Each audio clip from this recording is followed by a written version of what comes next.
इन क्लिप में असां चौथे सिपारे जी सूरे निसा जे पहिरें रुकू खां पंजे रुकू जो तर्जुमो कंज़ुल ईमान ॿुधंदासीं।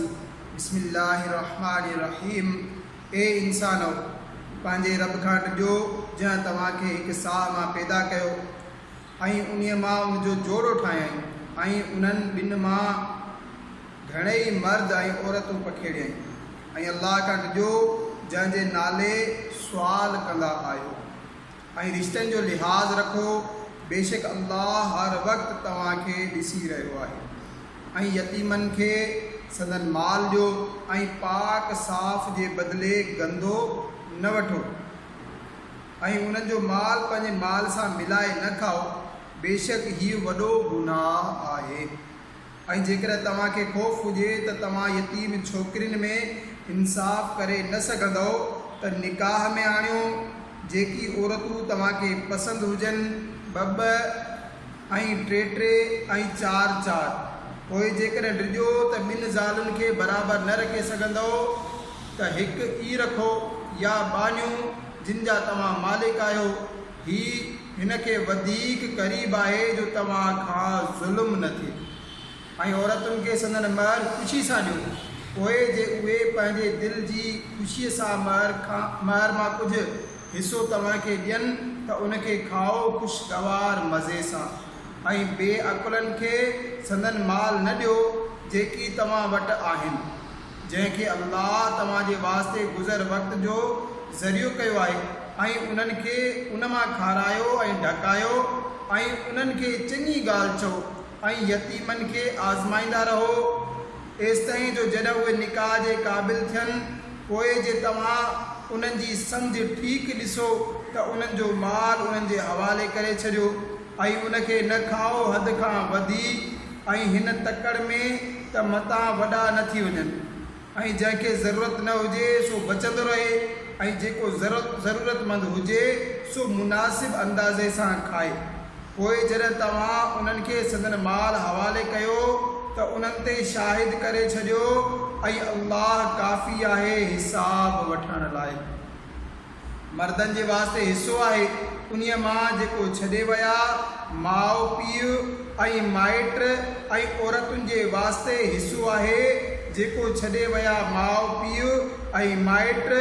मिल्कियत थोरी हुजे या घणी हिसो आहे अंदाज़ो मुक़ररु कयल। ऐं जेकॾहिं विरासत वक़्तु माइट ऐं यतीम ऐं मिसकीन अची वञनि त उन्हनि मां उन्हनि खे बि कुझु ॾियो ऐं उन्हनि सां सुठी ॻाल्हि करियो। ऐं ॾिजनि उहे माण्हू जेकॾहिं पंहिंजे पोयां कमज़ोर औलाद छॾनि हा त उन्हनि जो खेनि कीअं डपु हुजे हा। खेनि घुरिजे त अल्लाह खां ॾिजनि ऐं सिधी ॻाल्हि कनि। बेशक जेकी यतीमनि जो माल नाहक खाइनि था उहे त पंहिंजे पेट में ख़ालिस बाह ई भरनि था ऐं इजो इबी हणंदड़ बाह में वेंदा। अल्लाह तव्हांखे हुकुम ॾिए थो तव्हांजी औलाद जे बारे में पुट जो हिसो ॿिनि धीअरुनि जे बराबरि आहे। पोइ जे फ़क़ति धीअरूं आहिनि जेतोणीकि ॿिनि खां मथे त उन्हनि खे मीरास जूं 2/3 ऐं जेकॾहिं धीउ हिकु हुजे त उनजो अधु आहे।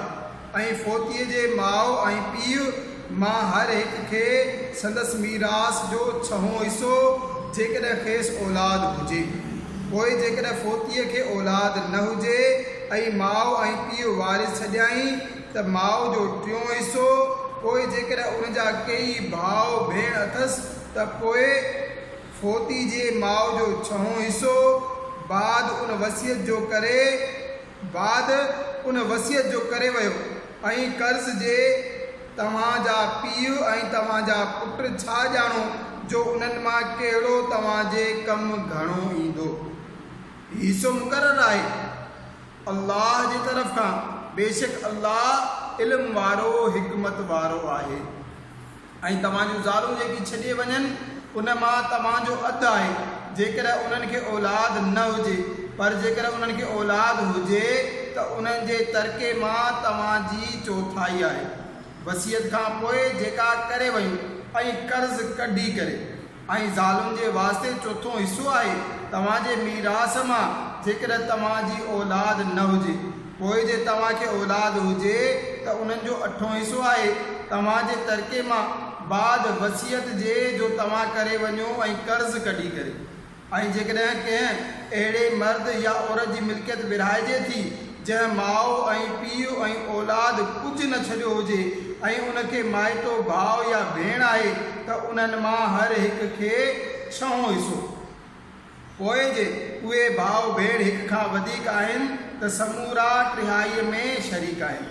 मैयत जी वसियत ऐं कर्ज़ कढी करे जंहिंमें उन्हीअ नुक़सान न पहुचायो हुजे। हीअ अल्लाह जो हुकुम आहे ऐं अल्लाह ॼाणंदड़ बुरदबार आहे। हीअ अल्लाह जूं हदूं आहिनि ऐं जेको हुकुम मञे अल्लाह ऐं अल्लाह जे रसूल जो, अल्लाह उनखे बाग़नि में दाख़िल कंदो जिन जे हेठां नहरूं जारी आहिनि, हमेशह उन में रहंदा ऐं इहा ई वॾी कामयाबी आहे। ऐं जेको अल्लाह ऐं उनजे रसूल जी नाफ़रमानी करे ऐं उन जूं समूरियूं हदूं ओरांगे त अल्लाह खेसि बाह में दाख़िल कंदो जंहिंमें हमेशह रहंदो ऐं उनजे वास्ते ख्वारीअ जो अज़ाब आहे। ऐं तव्हांजे ज़ालुनि मां जेकी बदकारी कनि उन्हनि ते ख़ासि पंहिंजनि मां चइनि मर्दनि जी शाहिदी वठो। पोइ जेकॾहिं शाहिदी ॾियनि त पोइ उन्हनि औरतुनि खे घरनि में बंदि रखो एसि ताईं जो उन्हनि खे मौत मारे या अल्लाह उन्हनि जे वास्ते का ॿी वाट पैदा करे। ऐं तव्हां मां जेकी मर्द ऐं औरतूं अहिड़ो कमु कनि त उन्हनि खे तकलीफ़ ॾियो, पोइ जेकॾहिं उहे तौबह कनि ऐं नेक थी वञनि त उन्हनि जो पीछो न कयो, बेशक अल्लाह वॾो तौबह क़बूल कंदड़ महिरबान आहे। इहा तौबह जंहिंजो क़बूल करणु अल्लाह पंहिंजे फज़ल जे ज़िमे लाज़िम कयो आहे, सा उन्हनि जी आहे जेकी नादानी में का बुराई करे वेठा पोइ थोरी देरि में तौबह करे वठनि। अहिड़नि ते अल्लाह पंहिंजी रहमत सां रुजू करे थो ऐं अल्लाह इल्म ऐं हिकमत वारो आहे। ऐं उहा तौबह उन्हनि जे लाइ न आहे जेकी गुनाहनि में रुधल रहंदा आहिनि एसि ताईं जो उन्हनि मां कंहिंखे मौत अचे त चवे हाणे मूं तौबह कई, ऐं न उन्हनि जी जेकी काफ़िर थी मरनि उन्हनि जे लाइ असां दर्दनाक अज़ाब तयारु करे रखियो आहे। ए ईमान वारो, तव्हांखे हलाल न आहे जो औरतुनि जा वारिस थी वञो ज़बरदस्ती, ऐं औरतुनि खे न रोकियो हिन नीयत सां जो उनखे ॾिनल महर मां कुझु वापसि वठो, मगर उन सूरत में जो खुलियल बेहयाई जो कमु कनि ऐं उन्हनि सां चङो सलूक करियो। ऐं पोइ जेकॾहिं उहे तव्हांखे पसंदि न अचनि त क़रीब आहे का शइ तव्हांखे पसंदि न हुजे ऐं अल्लाह उन में घणी भलाई रखे। ऐं जेकॾहिं तव्हां हिकिड़ी ज़ाल जे बदिरां ॿी आणणु चाहियो ऐं उनखे ढेर सारो माल ॾेई चुका आहियो त उन मां कुझु बि वापसि न वठो। छा उनखे वापसि वठंदव? बोहतान मड़े ऐं खुलियल गुनाह सां। ऐं कीअं उन्हनि खे वापसि वठंदव ऐं कीअं उनखे वापसि वठंदव हालांकि तव्हां हिक ॿिए जे साम्हूं बेपर्दा थी चुको ऐं उहे तव्हां खां पको अहद वठी चुकियूं ऐं अबे ॾाॾे जी ज़ाल सां निकाह न कयो, मगर जेकी थी गुज़रियो बेशक उहो बेहयाई ऐं ॾमर जो कमु आहे ऐं निहायत बुरी वाट आहे।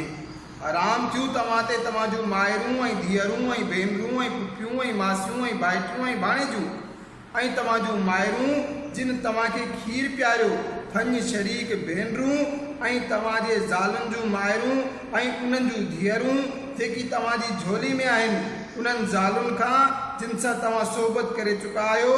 पोइ जेकॾहिं तव्हां उन्हनि सां सोबत न कई हुजे त उन्हनि जे धीअरुनि में को हर्ज़ न आहे।